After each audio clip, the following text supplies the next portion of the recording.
Ke go dumedise Motlatsa-Somlomo. Hide nothing from the masses of our people. Expose lies whenever they are told. Mask no difficulties, mistakes, or failures. Always bear in mind that the people are not fighting for ideas, for the things in anyone's head.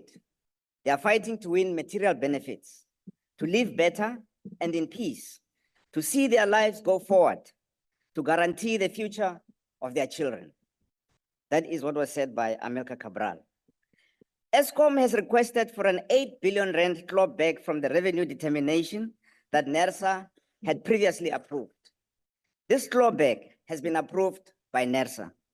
By doing so, NERSA has acknowledged that its previous estimation of Eskom revenue is different from the actual outcome of revenue from Eskom's operations.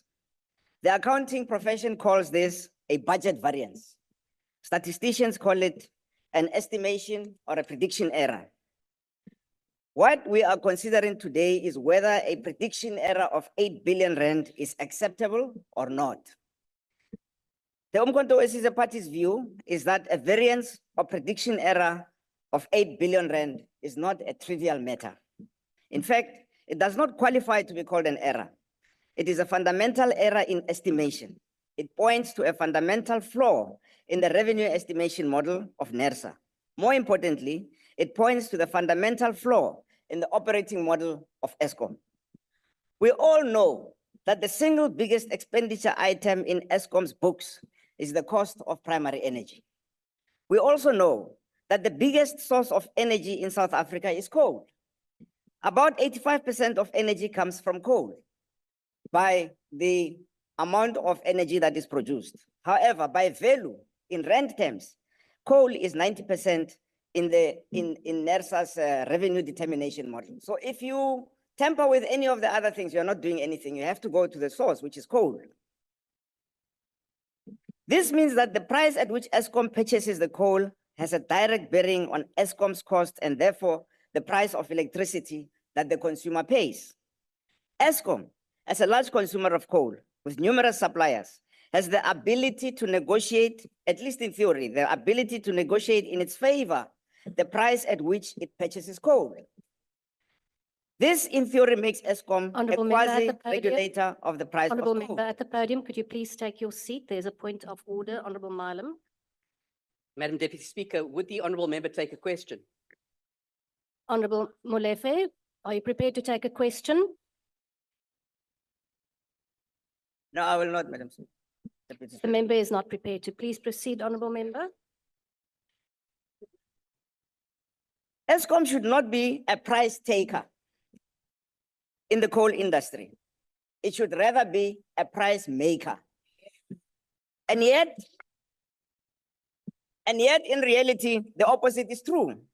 Eskom officials rarely stand up to the bullying by rich coal mining companies who do not hesitate to use political and other methods other forms of pressure to force exorbitant coal prices down the throats of the Eskom officials. The outcome of this is that the resultant high price of electricity is in fact a transfer via Eskom and NERSA of money from the clients of Eskom, especially the poor, to the rich coal mining companies that feed their insatiable appetite for profit. To put it crudely, Eskom and NERSA are just conduits which extract money from South African citizens, especially the poor who are surviving on minimum starvation wages, to give to the rich coal mining companies. The 8 billion approval that NERSA has approved and about which we are today clutching at each other's throats is, in simple terms, money that NERSA as a conduit will be taking from the poor working class South Africans to give to the super rich coal mining companies to feed their thirst for profit. The Umkhonto weSizwe Party believes that it is the price of coal that should be regulated and not the price of electricity. After all, Deputy Madam Speaker, coal is a natural resource that South Africa is endowed with. Government issues the licenses to mine coal and then buys it from the licensed mines through its 100% ownership of Eskom. We believe that South Africans have a right to enjoy the electricity that is generated through Eskom and the coal that is a natural resource, a state-owned company, without having to pay the exorbitant prices through a system that is akin to an extortion racket. The cost of renewables are part of allowable revenue in the NERSA price determination model. Although the cost of renewable energy is decreasing, they remain relatively high, and renewable energy sources do not yet have a solution for the problem of their stop-start nature. They are intermittent. The cost of this stop-start nature of renewables in the system is not built into the revenue calculations, but its effects are felt by the consumer. REIPP contracts are designed in a manner that forces Eskom to buy at whatever to buy whatever they produce, and even when they are not needed, and when the system has a surplus energy. Eskom is still forced to buy from the REIPPs. In addition, the National Treasury provides sovereign guarantees in favor of these renewable companies. The National Treasury has promised to pay these companies in the event that Eskom is unable to buy their electricity or pay them. The value of these guarantees to these companies is currently sitting at about 900 billion rand.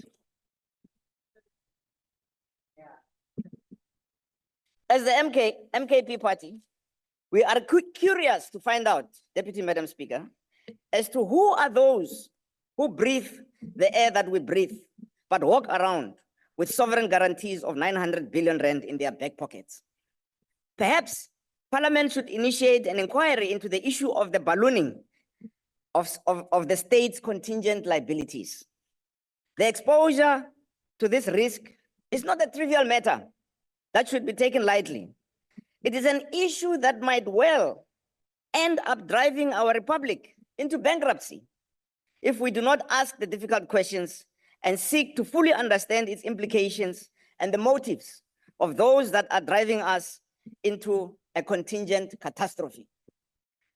The NERSA price determination methodology allows for recovery of diesel cost by Eskom, where it is found that the use of diesel was prudent and unavoidable. The open cycle gas turbines at Gorigwa and Ankerleg were, however, designed to also use gas and not diesel. They require a small modification for them to use gas, which is much cheaper than diesel. The decision to make that conversion was taken by management and the board of Eskom many years ago, but never implemented. The cost of diesel can never be prudent as long as Eskom is refusing or unable to convert Ankerleg and Gorigwa to allow the use of gas to run turbines. It would appear that there are interests that are served by the use of diesel during load shedding. We do not support the recovery of diesel costs in this process.